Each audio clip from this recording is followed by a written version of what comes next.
ఏపీలో రాజకీయాలు ఆసక్తికరంగా మారుతున్నాయి. పిఠాపురం కేంద్రంగా సమీకరణాలు వేగంగా మారుతున్నాయి.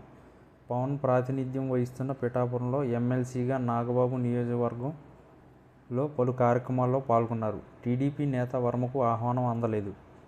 పలు సందర్భాల్లో టీడీపీ, జనసేన కేడర్ మధ్య వాగ్వాదాలు చోటు చేసుకున్నాయి. పిఠాపురం పరిణామాలపై రెండు పార్టీల అధినాయకత్వం స్పందించడం లేదు. ఈ సమయంలోనే వర్మ స్పందించారు.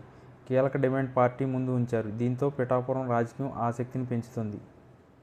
పిఠాపురంలో కొంతకాలంగా అనూహ్య పరిణామాలు చోటు చేసుకుంటున్నాయి. పవన్ కోసం సీటు త్యాగం చేసిన వర్మకు హామీ ఇచ్చిన ఎమ్మెల్సీ పదవి సైతం ఇప్పటి వరకు దక్కలేదు. నాగబాబు జనసేన సభలో వర్మను ఉద్దేశించి చేసిన కామెంట్స్ రెండు పార్టీల మధ్య గ్యాప్ను పెంచాయి. నాగబాబు పర్యటన వేళ వర్మ మద్దతుదారులు నిరసనకు దిగారు. వర్మను ఆహ్వానించకుండా నాగబాబు కార్యక్రమాల్లో పాల్గొనడంపై ఆందోళన వ్యక్తం చేశారు. నాగబాబు చేసిన వ్యాఖ్యల తర్వాత పిఠాపురంలో రెండు పార్టీల కేడర్ మధ్య అంతర్గతంగా రచ్చ సాగుతున్న రెండు పార్టీల నాయకత్వం ఎక్కడా స్పందించడం లేదు.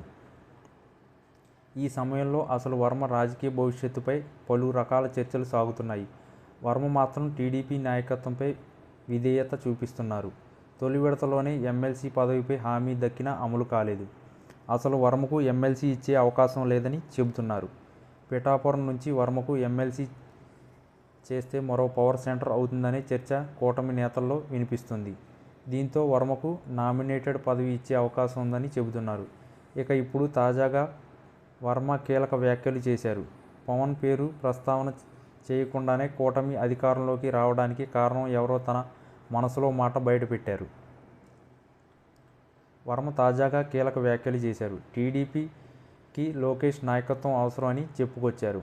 టీడీపీకి 2047 ప్రణాళిక కావాలని వ్యాఖ్యానించారు. పార్టీ రథసారథిగా లోకేష్ను నియమించేలా చంద్రబాబు నిర్ణయం తీసుకోవాలని కోరారు. యువగళం పాదయాత్ర వల్లనే పార్టీ అధికారంలోకి వచ్చిందని చెప్పుకొచ్చారు. కూటమి అధికారంలోకి రావడానికి లోకేష్ కారణమని చెప్పడం ద్వారా జనసేన ప్రచారానికి చెక్ పెట్టేలా వర్మ వ్యూహాత్మకంగానే ఈ కామెంట్స్ చేశారనే చర్చ సాగుతుంది. ఇదే సమయంలో పార్టీలో తన ఫ్యూచర్ కోసం కొత్త ప్రణాళిక సిద్ధం చేసుకుంటున్నారు. కూటమి కొనసాగినంత కాలం పిఠాపురం నుంచి వర్మకు టీడీపీ సీటు దక్కే అవకాశం లేదు.